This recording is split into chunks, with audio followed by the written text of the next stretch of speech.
एक अनजान लड़के से मुझे बेइंतहा मोहब्बत हो गई। वो लड़का दुबई में काम करता था।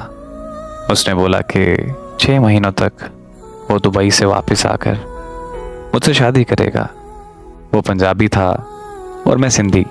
6 महीने गुजर गए, फिर उसने मुझे कहा कि कोई मसला हो गया है, उस मसले की वजह से मैं अभी पाकिस्तान नहीं आ सकता। तो मैंने उससे कोई सवाल नहीं किया, ना उसके आगे कुछ बोली मैं। हम दिन रात वीडियो कॉल पर बातें करते रहते थे। फिर अचानक वो मुझसे गैर इखलाकी बातें करने लगा।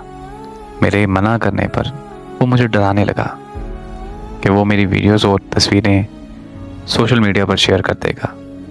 कुछ वक्त तक मैं उसकी हर बात मानती रही, पर मुझे बहुत बुरा लगता था। तो एक दिन मैंने तंग आकर उसे ब्लॉक कर दिया।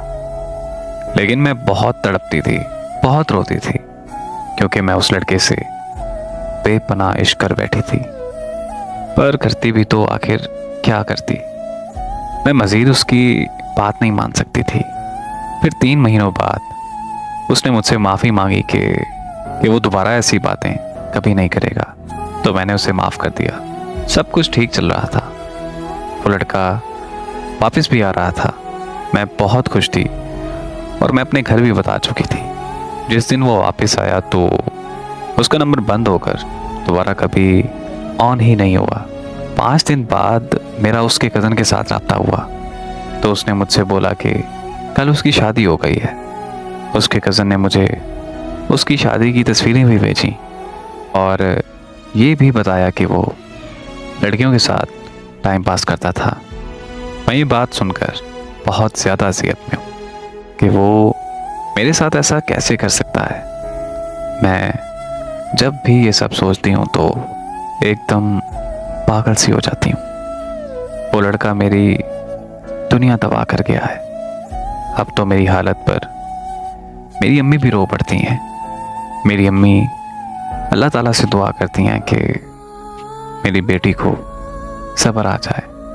किसी की ज़िंदगी से खेल जाना, किसी को इतना रुलाना, किसी को इतना तड़पाना, इंसान सोचता है कि मैं खुश रहूँगा, कभी भी नहीं। अगर तो आज आप किसी के साथ भी बुरा करेंगे तो ये कर्ज की शक्ल में आपकी आंखों के सामने या तो आपकी बीवी वो अदा करेगी या तो आपकी बहन। और मर्द हजरात, मेरी एक बात हमेशा याद रखिएगा कि कभी भी किसी के जज्बात के साथ मत खेलिएगा, क्योंकि जब किसी की दिल से आ निकलती है ना, तो आप अगर आसमान की बुलंदियों पर भी हों तो अल्लाह ताला आपको ज़मीन पर ले आता है।